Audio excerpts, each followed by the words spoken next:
नमस्कार दोस्तों, स्वागत है आपका नीरज सिनेमैटिक यूनिवर्स में। आज हम 2025 में आई movie Captain America Brave New World को एक्सप्लेन करेंगे, जिसको आईएमडीबी पर 10 में से 5.7 का रेटिंग मिला है। तो फिल्म की शुरुआत थेडस रॉस के प्रेसिडेंट बनने से होती है, जो पहले अमेरिका के जनरल थे। इस सब के 5 महीने बाद हमें अपने मेन कैरेक्टर कैप्टन अमेरिका से मिलवाया जाता है, जिसका असल नाम है सैम विल्सन। इस टाइम वो एक मिशन पर था, जिसके लिए वो यूएसए की मिलिट्री के साथ उन्हीं के एयरक्राफ्ट में मैक्सिको पहुंचता है। इस मिशन में उसके साथ उसका सबसे अच्छा साथी टॉरस भी है, जिसे हम फॉल्कन बना देख सकते हैं। मैक्सिको आने के बाद कैप्टन अमेरिका, टॉरस और बाकी सभी सोल्जर्स मिलकर टेररिस्ट से लड़ने लग जाते हैं, क्योंकि टेररिस्ट ने जापान का एक कंटेनर चुराया था, जिसमें कुछ बहुत ही खास चीज थी। जापान और यूएसए के अच्छे ताल्लुकात थे, इसीलिए यूएसए की मिलिट्री जापान की मदद कर रही थी इस कंटेनर को हासिल करने में। लड़ाई के दौरान हम देखते हैं कि लोगों को मारने के लिए सैम विल्सन बहुत ही अच्छे से अपनी शील्ड के साथ अपने स्ट्रॉन्ग विंग्स का भी इस्तेमाल करता है और एक ही बारी में कई दुश्मनों को मार गिराता है। कभी वो उड़ते हुए सामने अपने दुश्मन पे वार करता है, तो कभी एक ही वक्त में 3-4 लोगों को एक साथ वार करके मार देता है। फॉल्कन भी अपने विंग्स की मदद से कैप्टन अमेरिका का साथ दे रहा था। सभी टेररिस्ट का खात्मा करने के बाद कैप्टन अमेरिका उनके बॉस के पास जाता है,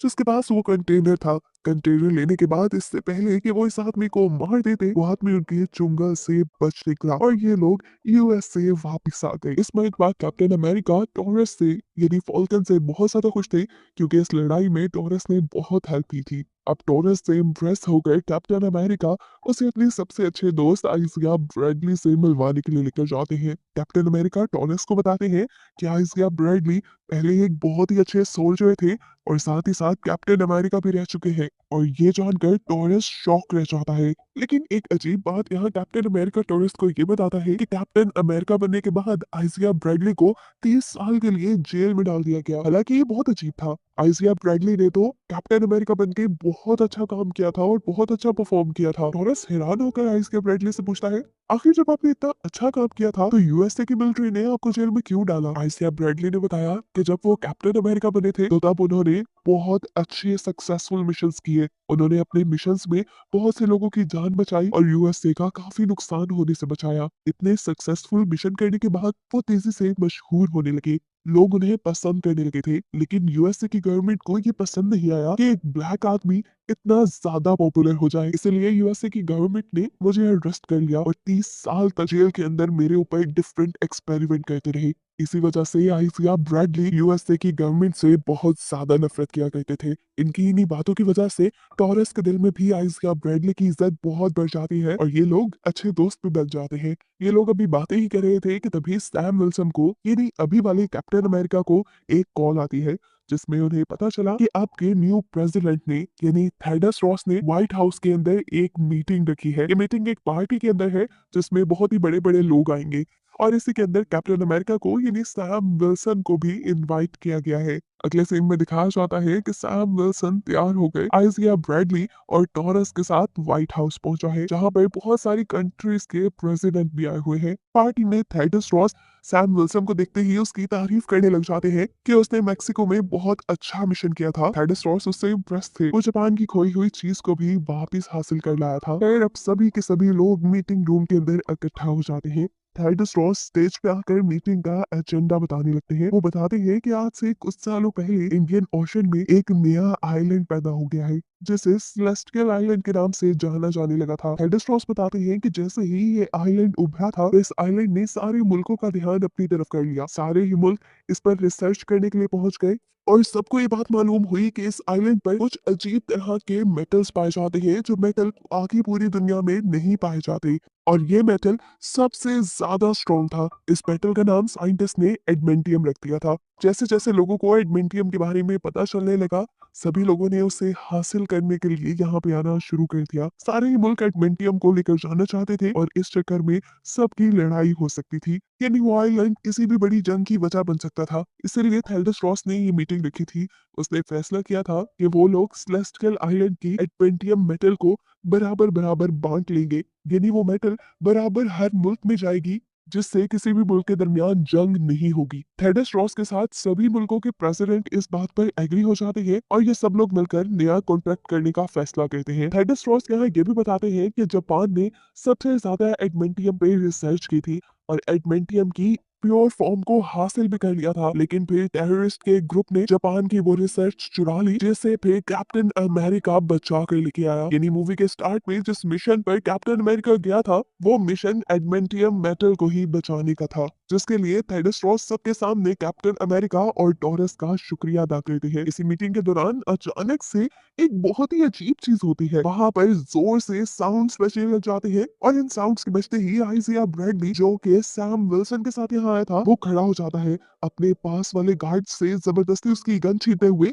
उसे दूर दीवार पे गिराता है और इसी गन से थेडस रॉस के ऊपर हमला कर देता है। सिर्फ आइजिया ब्रैडली ही नहीं, यहाँ पर मौजूद 4 और गार्ड्स जो कि थेडस रॉस के ही थे, वो भी अपनी गन्स निकाल कर यहाँ थेडस रॉस के साथ बाकी सब के ऊपर भी हमला करने लगी। अभी तक थेडस रॉस इनकी फायरिंग से बचे हुए थे। सिचुएशन को कंट्रोल में करने के लिए सैम विल्सन आइजिया ब्रैडली के हाथ से गन लेने की कोशिश करता है और इस तरह यहाँ सभी गार्ड्स दूसरे हमला करने वाले गार्ड्स को रोकने लग जाते हैं और एक जंग का सा माहौल बन जाता है। इसी कियोस्क के माहौल में यहाँ पर एक बहुत ही जबरदस्त लड़की की एंट्री होती है, जिसने उड़ते हुए यहाँ पर फायरिंग करने वाले सोल्जर्स पर हमला करना शुरू कर दिया था। एक एक करके सबको मारती हुई वो थेडस रॉस को बचाने की कोशिश कर रही थी और इस तरह हमें पता चलता है कि ये लड़की थेडस रॉस की पर्सनल सिक्योरिटी गार्ड थी। फाइनली सैम विल्सन, इस लड़की और टोरस की मेहनत के बाद सभी शूटर गार्ड्स और आइजिया ब्रैडली पकड़े जाते हैं। कैप्टन अमेरिका यानी सैम विल्सन फौरन आइजिया ब्रैडली के पास जाता है और उससे पूछता है कि आखिर तुमने ये सब क्यों किया। मैं जानता हूँ तुम कभी भी थेडस रॉस को नुकसान नहीं पहुंचा सकते, आखिर हुआ क्या था तुम्हें। सैम विल्सन जिस बात में आइजिया ब्रैडली से सवाल पे सवाल करते ही जा रहा था, लेकिन एक और हैरान कर देने वाली अजीब बात ये थी कि आइजिया ब्रैडली को तो कुछ याद नहीं था। उसे वो इंस्टेंट बिल्कुल भूल चुका था कि किस तरह उसने थेडस रॉस के ऊपर हमला किया। वो सैम विल्सन के सामने बिल्कुल इनकार कर चुका था कि तुम जो कह रहे हो मुझे बिल्कुल याद नहीं, मैंने ऐसा कुछ नहीं किया। अब आइजिया ब्रैडली को थेडस रॉस पे हमला करने की वजह से जेल में डाल दिया गया था। सैम विल्सन उससे कहता है, मैं जानता हूँ अगर तुम्हें कुछ याद नहीं तो जरूर इसके पीछे कोई और है और मैं सच का पता चला के रहूंगा और तुम्हें यहाँ से निकाल लूंगा, ये मेरा वादा है तुमसे। सैम विल्सन अब इस पूरे वाकये की इन्वेस्टिगेशन करने वाला था। वो फौरन टॉरस के पास गया और वहां जाकर उसने व्हाइट हाउस की सीसीटीवी फुटेज निकाल ली। सीसीटीवी फुटेज को देखते हुए इन्हें काफी अजीबोगरीब चीजें नजर आती है। जैसा कि मीटिंग के स्टार्ट होने से पहले आइजिया ब्रैडली जब अपना फोन यूज कर रहा था तो उसका फोन अजीब तरीके से ब्लिंक हुआ था और इस ब्लिंकिंग में सिर्फ व्हाइट लाइट नजर आ रही थी और यही सेम काम उन चारों गार्ड्स के साथ भी हुए थे जिन गार्ड्स ने थेडस रॉस के ऊपर हमला किया था। एक और शॉकिंग चीज इन्होंने ये नोटिस की कि उन सारे गार्ड्स और आइजिया ब्रैडली ने जब हमला किया था ठीक उससे पहले एक गाना बजा था, जैसे उस म्यूजिक ने उन्हें ट्रिगर किया हो। ये देखते हुए सैम विल्सन और टोरस को ये बात श्योर हो गई थी कि आइजिया ब्रैडली और उन चारों गार्ड्स से किसी ने ये काम करवाया था और वो पांचों बेकसूर है। अब आइजिया ब्रैडली को बचाने के लिए सैम विल्सन टोरस के साथ ही मिलकर डिसाइड कर लेता है कि आखिर वो उस आदमी को ढूंढ कर रहेगा जिसने आइजिया ब्रैडली को फंसाया था और थेडस रॉस के ऊपर हमला किया था। ये डिसाइड करने के बाद सैम विल्सन अपनी गाड़ी में बैठकर बाहर निकल जाता है। अभी वो रास्ते में ही था कि उसके ऊपर किसी ने गन से हमला कर दिया। बाहर निकलकर उसने देखा तो ये वही टेररिस्ट का लीडर था जिसके हाथ से वो जापान का कंटेनर बचा कर लाया था और वो अब सैम विल्सन के सामने बदला लेने के लिए आ चुका था। सैम विल्सन इससे लड़ता है और जल्द ही इसे हरा देता है। उसको हराकर मारते ही अभी सैम विल्सन फ्री नहीं हुआ था कि उसे एक कॉल आ गई। कॉल में एक बंदा उसे कहता है, तुमने इस आदमी को तो मार दिया लेकिन आगे जो कुछ भी होने वाला है तुम उसमें से किसी भी चीज को नहीं रोक पाओगे। इस फोन कॉल ने सैम विल्सन को परेशान कर दिया था क्योंकि इस बात से उसने इतना अंदाजा लगा लिया था कि कोई तो है जो उसके ऊपर भी नजर रखे हुए है और जरूर इस आदमी का ताल्लुक थेडस रॉस पे किए हमले से भी होगा। इसलिए वो जल्दी से टॉरस के पास आकर उसकी इस फोन कॉल को ट्रेस करवाता है। कॉल ट्रेस करने पे इन्हें पता चला कि ये कॉल तो उन्हें एक गवर्नमेंट फैसिलिटी से ही आ रही थी। अब वहां पे ऐसा कौन था जो ये सब करवा रहा था, ये जानने के लिए टॉरस और सैम फौरन ही वहां के लिए निकल जाते हैं। जाकर इन्होंने जो देखा ये लोग हैरान रह गए। वो फैसिलिटी असल में एक साइंस लैब थी जिसमें गवर्नमेंट का कोई काम नहीं हो रहा था, बल्कि वहां पर कुछ एक्सपेरिमेंट चल रहे थे जो थेडस रॉस पर्सनली करवा रहा था। पता चलता है कि ये एक्सपेरिमेंट वो तब से करवा रहा था जब वो आर्मी में जनरल था। अभी वो इन्हीं चीजों को सोचकर हैरान ही हो रहे थे कि इनके सामने एक नए करेक्टर की एंट्री हो गई। उसका नाम था द लीडर। जिसे देखकर ये दोनों हद रह गए। एक तो द लीडर पूरा ग्रीन था और ऊपर से उसका सर भी बहुत बड़ा था। सैम अब उससे पूछता है, तुम कौन हो और ये सब क्यों करवा रहे हो? मैं जानता हूँ थेडस रॉस पे भी हमला तुमने ही करवाया है, आखिर चाहते क्या हो तुम? उसकी बातें सुनकर द लीडर ने उसे बताया कि मैं एक साइंटिस्ट हूँ। एक मर्तबा मैंने ब्रूस नाम के एक मार्वल करेक्टर की मदद की। उसकी मदद के चक्कर में मुझे खुद को भी चोट लग गई और वो तो पहले से ही ब्लीड कर रहा था। उसका गामा रेडिएशन वाला ब्लड मेरे सर के जख्म पर गिर गया और उसके गामा रेडिएशन के इन्फेक्टेड ब्लड की वजह से मेरा सर बड़ा होने लगा और मैं इस तरह अजीब सा दिखने लग गया। लेकिन एक पॉजिटिव चीज जो इस सबसे हुई, मेरे दिमाग की पावर कई सौ गुना बढ़ गई थी। जैसे ही थेडस रॉस को मेरे बारे में पता चला तो उसने मुझे पकड़वा दिया। मैंने उस टाइम थेडस रॉस की बहुत मिन्नतें की कि वो उसे छोड़ दे, जिसके बदले मैं तुम्हारी हर बात मानूंगा। लेकिन थेडस रॉस ने मुझे नहीं छोड़ा और कहा कि ये सब यूएस की गवर्नमेंट करवा रही है। अगर मैं यूएस का प्रेसिडेंट बन गया तो तुम्हें छोड़ दूंगा। लेकिन अब देखो, थेडस रॉस यूएस का प्रेसिडेंट है, उसके बावजूद भी उसने आज तक मुझे नहीं छोड़ा। यहाँ तक कि प्रेसिडेंट बनने के बाद भी थेडस रॉस मेरे पे एक्सपेरिमेंट करवाता रहा और आखिर एक दिन मेरी गुस्से की इंतहा हो गई। जो साइंटिस्ट मेरे पे एक्सपेरिमेंट कर रहे थे, मैंने उन्हीं को मार दिया और फिर ठान ली कि थेडस रॉस का घटिया चेहरा मैं दुनिया के सामने लेकर आऊंगा और ऐसा करके ही मेरा बदला पूरा हो सकता था। इसीलिए मैंने टेररिस्ट के ग्रुप को हायर किया। मैंने उन्हें जापान के कंटेनर को चोरी करने का कहा और इस काम के लिए मैंने सीआईए के अकाउंट से ही पैसे भेजे, ताकि जब जापान इस मामले के इन्वेस्टिगेशन करे तो जापान को लगे कि इस सारे मामले के पीछे थेडस रॉस ही है। लीडर से बात करने के बाद सैम विल्सन ने ये बात भी पता चला ली थी कि अभी थोड़ी देर पहले जिस आदमी की उसे कॉल आई थी वो भी लीडर ही था और इन सारी चीजों के पीछे भी लीडर ही है। सैम विल्सन इन सारी चीजों को रोकने के लिए जल्द ही लीडर को पकड़ने का डिसाइड करता है और इससे पहले कि वो यहाँ लीडर के ऊपर हमला करके उसे पकड़ लेता, लीडर चुटकी बजाकर यहाँ पर एक म्यूजिक प्ले कर देता है और यहाँ पर मौजूद सभी गवर्नमेंट के गार्ड्स को हिप्नोटाइज करके उनको अपने लिए काम करने पर मजबूर कर देता है। अब सारे गार्ड्स क्योंकि उसकी बात मान रहे थे तो सभी गार्ड्स सैम विल्सन और टॉरस के ऊपर हमला कर देते हैं। सैम विल्सन और टॉरस दो थे और ये गार्ड्स बहुत सारे। ये दोनों इनसे जब लड़ने में मसरूफ हुए तो पीछे से मौके का फायदा उठाकर लीडर यहाँ से भाग गया। सैम विल्सन और टोरस बहादुरी से सभी गार्ड्स को मारते हुए आखिर मौका पाते ही यहाँ से निकल जाते हैं लीडर को पकड़ने के लिए। लेकिन बाहर की दुनिया में जाने पर उन्हें पता चलता है कि अब बहुत देर हो चुकी है। लीडर ने जो प्लान बनाया था वो काम कर गया है। जापान ने जब अपने कंटेनर के चोरी होने की इन्वेस्टिगेशन की तो इन्हें पता चला कि उस टेररिस्ट को पैसे देने वाली सीआईए थी। सीआईए यूएसए की इंटेलिजेंस कंपनी थी। इसका मतलब कि उनके कंटेनर के चोरी करने के पीछे यूएसए का हाथ था। इसीलिए जापान और यूएसए के दरमियान में एक तल्ख माहौल बन गया। अब ये देखते हुए जापान थेडस रॉस के साथ किया हुआ वो कॉन्ट्रैक्ट तोड़ देता है जिसमें उसने एडमिंटियम यानी उस मेटल को यूएसए और बाकी मुल्कों के साथ डिवाइड करने का फैसला किया था। जापान के प्रेसिडेंट फौरन जापानीज आर्मी को सेलेस्टियल आइलैंड भेज देते हैं ताकि वहां का सारा एडमिंटियम ये लोग अपने काबू में कर ले। अब जैसे ही ये खबर थेडस रॉस को मिलती है तो थेडस रॉस भी जापान को रोकने के लिए अपनी मिलिट्री को वहां भेजने का फैसला करता है।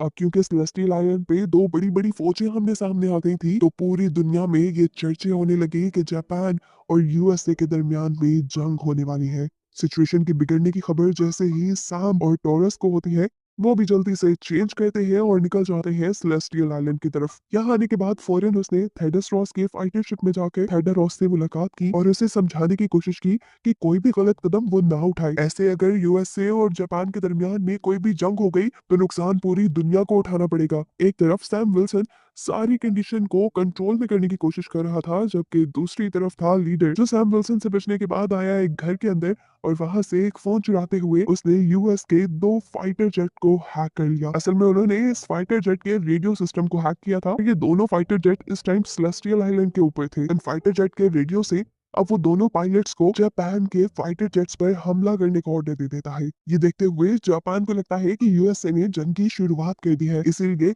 वो भी अपने दो फाइटर जेट भेजता है यूएसए के फाइटर जेट से लड़ने के लिए। यानी जंग शुरू हो चुकी है। जापानी फाइटर क्राफ्ट अब यूएसए के फाइटर क्राफ्ट के ऊपर हमला करने वाले थे, लेकिन सही वक्त पे नुकसान होने से पहले ही सैम विल्सन और टोरस उड़ते हुए जाते हैं और फाइटर जेट्स के अंदर से यूएसए के पायलट्स को बाहर निकाल लेते हैं। सोल्जर्स की जान तो बच जाती है, लेकिन फाइटर क्राफ्ट अब तबाह हो चुके थे। लेकिन शुक्र था कि जान किसी की नहीं गई। अब सैम विल्सन जाकर जापान के प्रेसिडेंट को ये बात समझाते हैं कि यहाँ पर कोई जंग नहीं हो रही, बल्कि यूएसए के दो पायलट्स ने बिना परमिशन के वहां पर गोलाबारी शुरू कर दी थी। जापान के प्रेसिडेंट सैम विल्सन की बात पे यकीन करते हैं और ऐसे सैम विल्सन की वजह से जापान और यूएसए के दरमियान होने वाली जंग खत्म हो जाती है। दोनों ही प्रेसिडेंट अपनी अपनी मिलिट्री लेकर सेलेस्टियल आइलैंड से अपने अपने मुल्क वापस आ जाते हैं। सैम विल्सन भी वापस आ चुका था, लेकिन हमें पता चला कि टॉरस सेलेस्टियल आइलैंड पे बहुत ज्यादा जख्मी हो चुका था।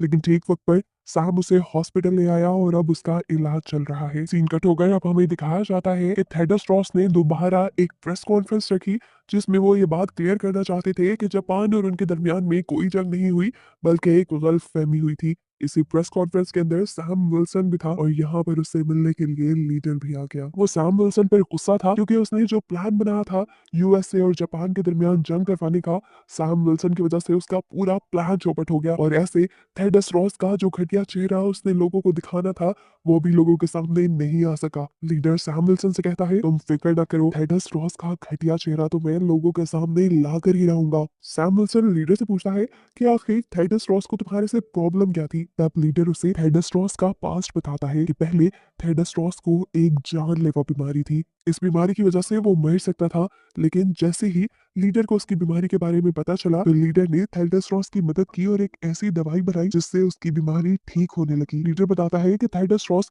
वो दवाई रोज खाता है और उस दवाई के अंदर असल में गामा रेडिएशंस है। लीडर बताता है कि रोज वो गोली लेने की वजह से थेडस रॉस की बॉडी में अब बहुत सारी गामा रेडिएशंस जमा हो चुकी हैं और अब इन गामा रेडिएशंस का रिजल्ट क्या होगा कुछ ही सेकंड में दिखाया जाता है। प्रेस कॉन्फ्रेंस के दौरान थेडस रॉस की पूरी बॉडी अजीब तरह से हिलने लग जाती है। वो नीचे गिरता है और हम देखते हैं कि उसका पूरा जिस्म लाल पड़ने के साथ साथ बड़ा भी होता जा रहा है और कुछ ही देर में देखते ही देखते वो एक रेड हल्क में बदल जाता है। गामा रेडिएशन उसके अंदर बहुत ज्यादा एग्रेशन ले आती है, जिसकी वजह से वो यहाँ चीजों की तोड़ फोड़ में लग जाता है और सोल्जर्स उसे रोकते रह जाते हैं। अब सिचुएशन को कंट्रोल करने के लिए सैम विल्सन को सामने आना था, लेकिन वो यहाँ लीडर को भी नहीं छोड़ के जा सकता था। उसने यहाँ पर मौजूद सोल्जर्स के हाथों सबसे पहले लीडर को ही अरेस्ट करवाया और फिर सिचुएशन कंट्रोल करने के लिए, यानी रेड हल्क को कंट्रोल करने के लिए सामने आया। ये लड़ाई मूवी की बेस्ट फाइट थी। कैप्टन अमेरिका के सामने रेड हल्क था और रेड हल्क कहीं ना कहीं उससे ज्यादा ताकतवर था, क्योंकि लड़ते हुए रेड हल्क ने पूरी जलती हुई कार उठाकर कैप्टन अमेरिका की तरफ फेंक दी, जिससे बचने के लिए कैप्टन अमेरिका ने अपने पंखों का इस्तेमाल किया। लेकिन हैवी मेटल से बने हुए ये पंख भी रेड हल्क ने लड़ाई के दौरान तोड़ दिए और कैप्टन अमेरिका की शील्ड को भी जमीन में गाड़ दिया। अब इससे पहले कि रेड हल्क कैप्टन अमेरिका का किस्सा तमाम कर देता, कैप्टन अमेरिका उसे इमोशनली वीक करने का सोचता है और उसके सामने उसकी बेटी का नाम लेता है। वो उससे कहता है, तुम्हें तुम्हारी बेटी के लिए रिलैक्स होना पड़ेगा, तुम बुरे आदमी नहीं हो, शांत हो जाओ प्लीज। हैरानकुन तौर पर सैम विल्सन की ये टेक्निक काम कर जाती है और अपनी बेटी का नाम सुनते ही थेडस रॉस दोबारा नॉर्मल इंसान बन जाता है, यानी रेड हल्क से दोबारा एक इंसान बन जाता है। नॉर्मल होते ही थेडस रॉस को फौरन ही अरेस्ट कर लिया गया, क्योंकि उसने रेड हल्क बन के यहाँ बहुत सारे कानून तोड़े थे और पहले भी बहुत सी इलीगल चीजें अब उसके सामने आ गई थी। यहाँ जेल में सैम विल्सन थेडस रॉस से उसकी बेटी को मिलवाने के लिए लेकर आता है। साथ ही साथ अभी सैम विल्सन ये बात भी साबित करने की कोशिश में था कि आइजिया ब्रैडली ने थेडस रॉस के ऊपर हमला नहीं करवाया था। जैसे ही उसकी ये बात साबित हो जाती है, तो आइजिया ब्रैडली को भी जेल से आजाद कर दिया जाता है और ऐसे सैम विल्सन का मिशन पूरा हो जाता है और ये कहानी यहीं खत्म हो जाती है। लेकिन फिर मूवी के एंड पे हमें एक एंड क्रेडिट सीन दिखाया जाता है, जहां सैम विल्सन लीडर से मिलने के लिए जेल आया है। लीडर सैम विल्सन से कहता है, तुम्हें क्या लगा मुझे पकड़कर तुम्हारी सारी मुश्किलें हल हो गई? ऐसा नहीं है, मैं अपनी पावर्स की मदद से फ्यूचर देख सकता हूँ और यहाँ पर अब वो सब आने वाले हैं जिनका तुम मुकाबला नहीं कर पाओगे। सैम विल्सन ने पूछा, कौन? लीडर ने बताया, हमारी इस दुनिया के अलावा भी इस पूरी कायनात में बहुत सी दुनिया है जहाँ पर वो सब रहते हैं और जब वो आएंगे तुम उनका सामना नहीं कर पाओगे। लीडर के कहते ही ये मूवी यहीं पर खत्म हो जाती है। Thank you for watching.